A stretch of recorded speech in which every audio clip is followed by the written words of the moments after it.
నమస్తే, welcome to my channel Lakshmi Ramana recipes. ఈరోజు మనం అన్ని బ్రేక్ఫాస్ట్లోకి ఒక మంచి రుచికరమైన చట్నీ రెసిపీని ప్రిపేర్ చేసేసుకుందామండి.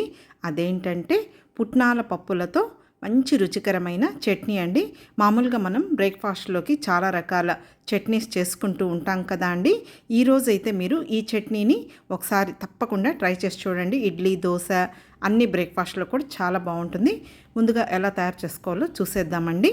ముందుగా స్టవ్ వెలిగించుకొని ప్యాన్ పెట్టేసుకొని 1 టీ స్పూన్ నూనె వేసుకోవాలి. నూనె వేడెక్కిన తర్వాత ఒక 5 పచ్చిమిరపకాయల్ని ఇలా ఒకదాన్ని 2గా తుంచి వేసేసుకొని 1 నిమిషం ఇలా కలుపుకుంటూ ఫ్రై చేసుకున్న తర్వాత మూత పెట్టేసుకొని 1 నిమిషం మగ్గనివ్వాలండి. ఇప్పుడు మూత తీసి మళ్ళీ ఒకసారి కలిపేసేసుకోవాలి. మరీ ఓవర్గా ఏమీ ఫ్రై అవ్వాల్సిన అవసరం లేదండి. ఇప్పుడు ఒక మీడియం సైజ్ కప్పు పుట్నాల పప్పులు వేసేసుకోవాలండి. హై ఫ్లేమ్ పెట్టకూడదు. జస్ట్ ఈ పుట్నాల పప్పుని 1 నిమిషం మాత్రమే పచ్చిమిర్చితో ఇలా కలుపుకుంటూ ఫ్రై చేసేసుకోవాలి. హై ఫ్లేమ్ పెట్టకూడదండి. మళ్ళీ మనకు మాడిపోయిందంటే పచ్చడి టేస్ట్ ఉండదండి. ఇప్పుడు ఒక 5 వెల్లుల్లి రెబ్బల్ని పొట్టు తీసి వేసేసుకొని అలాగే ఒక 1/2 టీ స్పూన్ జీలకర్ర కూడా వేసేసుకొని కొద్దిగా చింతపండు వేసుకోవాలండి. అలాగే కొద్దిగా కొత్తిమీర కూడా సన్నగా చాప్ చేసి వేసేసుకోవాలి. ఇవన్నీ వేసిన తర్వాత జస్ట్ ఒకసారి కలిపేసేసుకోవాలి. అంతే అండి. మరీ ఎక్కువసేపు ఫ్రై చేయాల్సిన అవసరం లేదు. చెప్పాను కదా అండి, పచ్చిమిర్చి కూడా లైట్గా ఫ్రై చేసేసుకోవాలి. ఇప్పుడు ఇదంతా కూడా మనకు వేగిపోయిందండి. స్టవ్ ఆఫ్ చేసేసుకొని చల్లారనివ్వాలి. చల్లారిన తర్వాత ఒక మిక్సీ జార్లోకి తీసేసుకోవాలండి. చాలా బాగుంటుందండి. మామూలుగా మనం పల్లీ చట్నీ అలా చేసుకుంటూ ఉంటాం కదా. ఇప్పుడు రుచికి సరిపడా రాళ్ళుప్పు వేసేసుకొని కొద్దిగా నీళ్లు వేసేసుకోవాలండి. ఇంకా మనం దీన్ని మిక్సీ పట్టేసుకోవాలి. కంటిన్యూగా కాకుండా నిలుపుకుంటూ చూడండి, ఈ విధంగా ఉండాలి.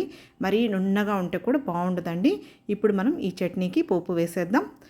స్టవ్ వెలిగించుకొని ప్యాన్ పెట్టేసుకొని 1 టీ స్పూన్ నూనె వేసేసుకొని 1/2 టీ స్పూన్ ఆవాలు, 1/2 టీ స్పూన్ శనగపప్పు, 1/2 టీ స్పూన్ మినప్పప్పు, అలాగే ఒక 1/2 టీ స్పూన్ జీలకర్ర, 3 వెల్లుల్లి రెబ్బల్ని కచ్చాపచ్చాగా దంచి వేసేసుకోవాలి. పోపులో కూడా కొద్దిగా వెల్లుల్లి వేసుకుంటే మనకు చట్నీ అనేది మంచి టేస్ట్తో చాలా బాగుంటుందండి.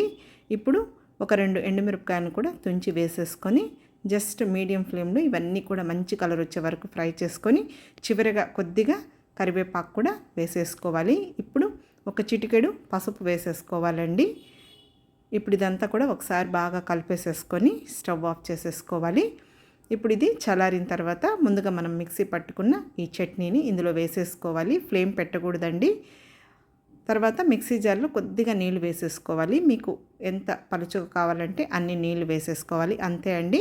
మంచి రుచికరమైన పుట్నాల పప్పుల చట్నీ రెడీ అయిపోయింది. మామూలుగా రోడ్ సైడ్ బండి మీద టిఫిన్ సెంటర్లలో ఈ విధంగా చేస్తారండి. చాలా బాగుంటుంది. అన్ని బ్రేక్ఫాస్ట్లో కూడా చాలా బాగుంటుంది. మీరు కూడా ఒకసారి తప్పకుండా ట్రై చేయండి. ఈ వీడియో మీకు నచ్చితే లైక్ చేయండి, షేర్ చేయండి. కొత్తగా చూస్తున్న వారైతే నా ఛానల్ని తప్పకుండా సబ్స్క్రైబ్ చేసుకోండి. ఇంకొక మంచి వీడియోతో మళ్ళీ కలుద్దాం. నమస్తే అండి.